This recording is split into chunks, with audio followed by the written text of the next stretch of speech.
Everyone, আজ আমি তৈরি করতে যাচ্ছি সন্ধ্যার একটা স্ন্যাক্স। দুটো ডিম দিয়ে আমি একটা মজাদার নাস্তা তৈরি করব। এটা আপনি চুলোয় চা বসিয়ে এই রেসিপিটা করে নিতে পারবেন।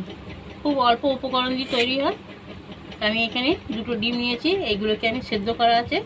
আমি এখানে এটা গ্রেট করে নেব। দেখুন, এখানে আমার ডিমটা গ্রেট করা হয়ে গেছে। এখানে আমি 1 চামচ ময়দা দেব। এখানে 1 চামচ ময়দাকে আমি এখানে গুলে রেখেছি জল দিয়ে। ধনে গুঁড়ো, গোলমরিচের গুঁড়ো, একটু আদা দেবো, লঙ্কার গুঁড়ো, স্বাদ মতো লবণ ও একটু গরম মশলা গুঁড়ো ভালো করে মেখে নেব। উপকরণগুলো মাখাই গেছে। এবার আমি একটা অল্প করে এটা নেব, একটা ছোটো ছোটো বল তৈরি করব। এরকমভাবে ছোটো ছোটো বল তৈরি করব। এরকম করে আমি সব কটা করে নেব। আমি এবারে এই ময়দার গোলাটায় ডোবাবো। তারপরে আমি ব্রেড জমে নেব।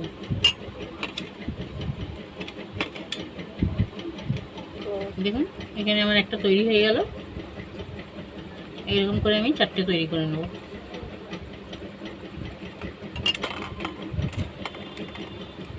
চারটে বল তৈরি হয়ে গেছে।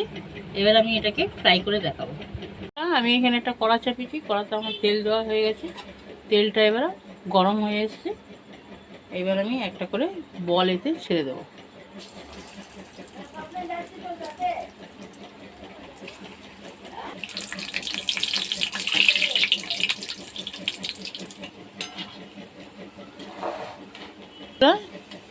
এখানে আমার এই এগ বলটা ভাজা হয়ে গেছে। এবার আমি এটাকে তুলে নিচ্ছি।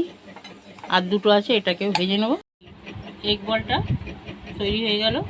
আমি কাসুন্দি দিয়ে সার্ভ করেছি। আপনারা ইচ্ছা করলে পরে কোনো চাটনি কিংবা টমেটো কেচাপ থেকেও সার্ভ করতে পারেন।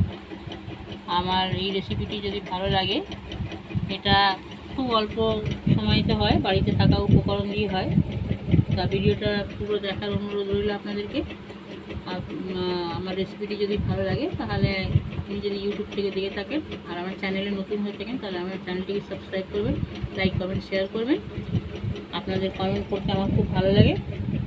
আর যদি ফেসবুক থেকে দেখে থাকেন, আমার পেজটিকে ফলো করবেন। আল্লাহ হাফিজ।